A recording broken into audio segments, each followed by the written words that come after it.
Hacemos un alto en la cobertura de la Cumbre de las Américas para comunicarnos con el experto en seguridad Andrés Gómez de la Torre, un poco para hablar sobre la crisis entre Estados Unidos y Siria. Muy buenos días, señor Gómez de la Torre. Hola, buenos días. En el marco de esta cumbre borrascosa y en medio de tantos problemas de violencia internacional. Claro, queríamos recoger en primer lugar su postura con respecto a este ataque de Estados Unidos a Siria, en primer lugar. Bueno, en primer lugar, por lo que las palabras propias del presidente Trump se pueden desprender, él habló de una ofensiva selectiva. Y este es un concepto que se ha empleado en las guerras modernas de las llamadas guerras limitadas, guerras quirúrgicas, evitando daños colaterales. Y esta es aparentemente la modalidad que se ha producido en las últimas horas en Siria a fuerzas norteamericanas combinadas con elementos de Fuerzas Armadas de Francia y de Inglaterra, lanzar este tipo de dispositivos y de elementos, particularmente misiles de tipo crucero, Tomahawk, etcétera, sobre instalaciones industriales que tenían que ver con la producción en Siria de armas químicas proscritas por el derecho internacional, armas de destrucción masiva vinculadas al ámbito químico. Claro, ¿qué tanto daño puede causar estas armas químicas que ha venido utilizando el régimen de Bashar al-Assad? Bueno, no es nuevo el empleo de armas de destrucción masiva en su versión química en Siria. Como tema general estamos ante una pulseada evidente entre dos actores principales. Hay muchos actores en Siria, pero hay dos principales, si seamos francos, Estados Unidos y la Federación Rusa.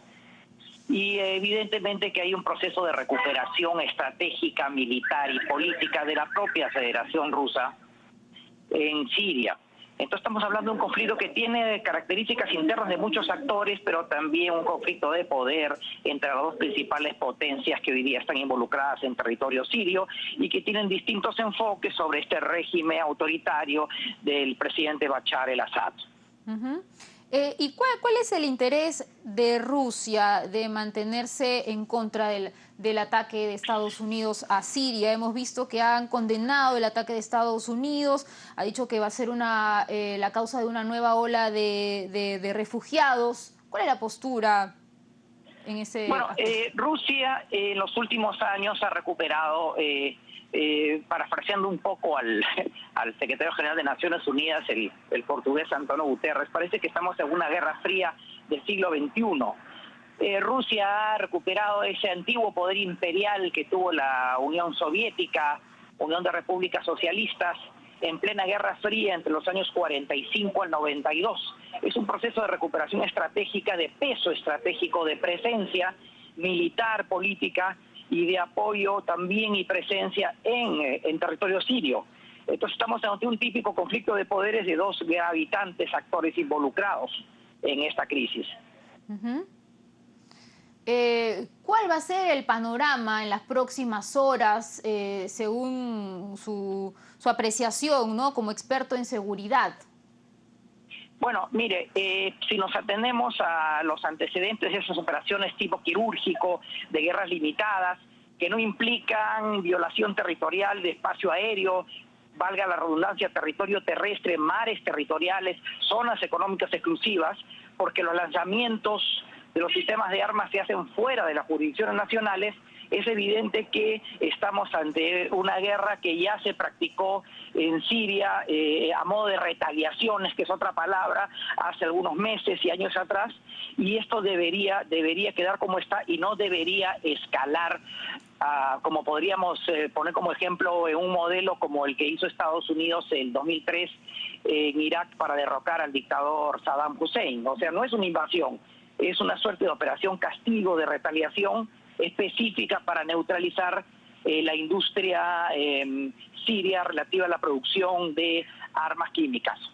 Este es el segundo ataque de Estados Unidos a Siria desde que Donald Trump asumió su mandato. ¿Esto va a quedar así o estos ataques pueden ir en escalada y salirse de control? Claro, siempre cuando uno entra a un conflicto de determinadas naturalezas con las tecnologías que hay, pese a las tecnologías, siempre existe la posibilidad de cometer errores. Y esos errores obviamente pueden convertirse en riesgosas escaladas.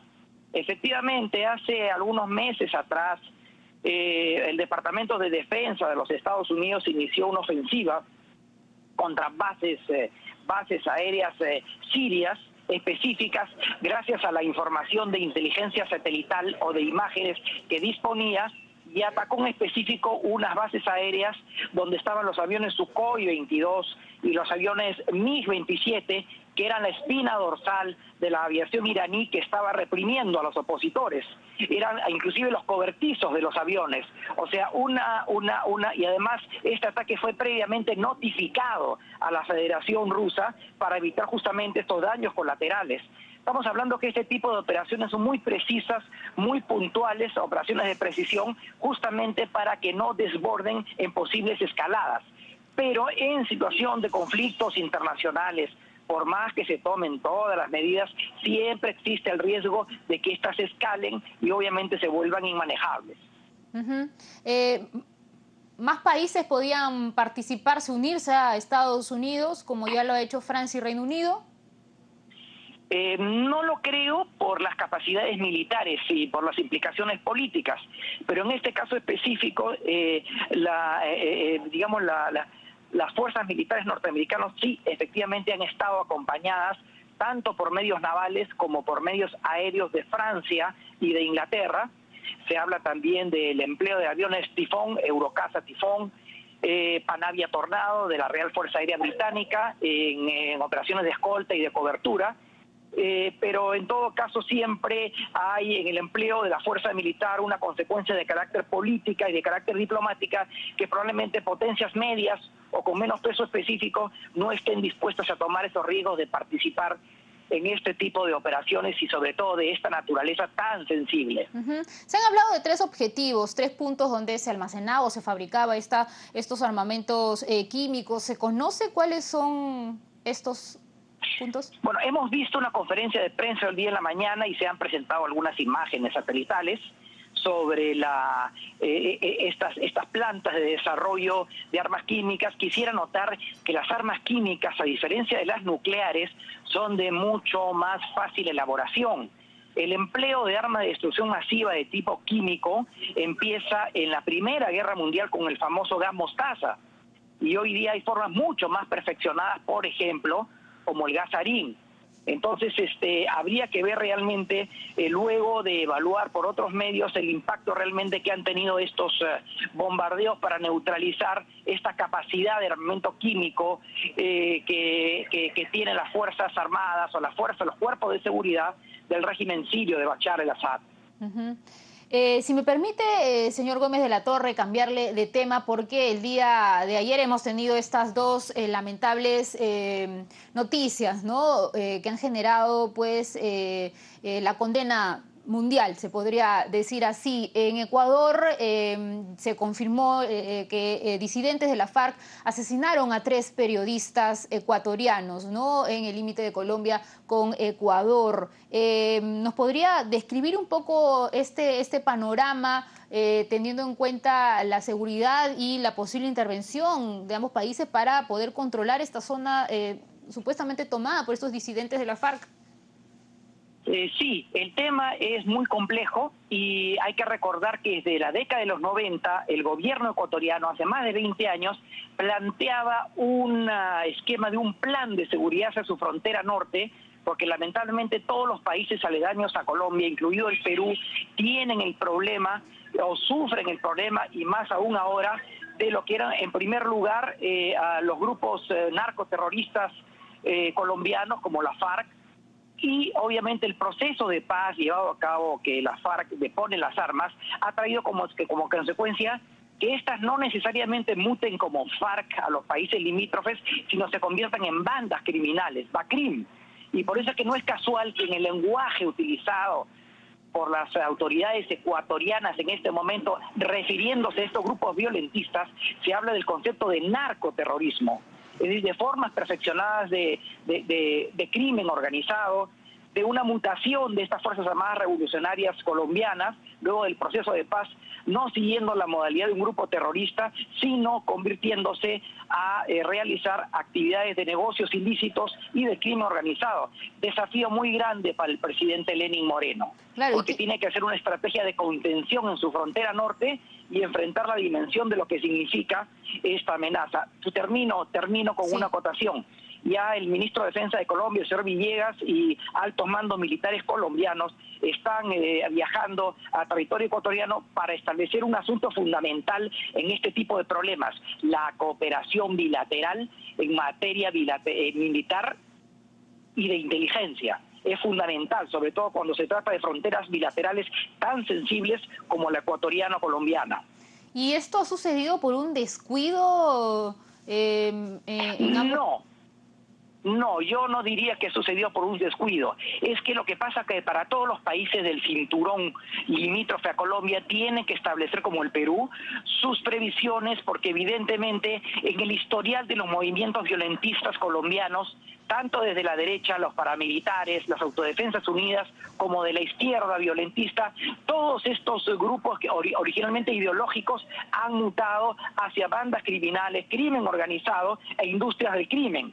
Entonces lo que hay que hacer es una readaptación de los aparatos de seguridad, que también tienen que mutar como las amenazas para poder enfrentarlas con éxito.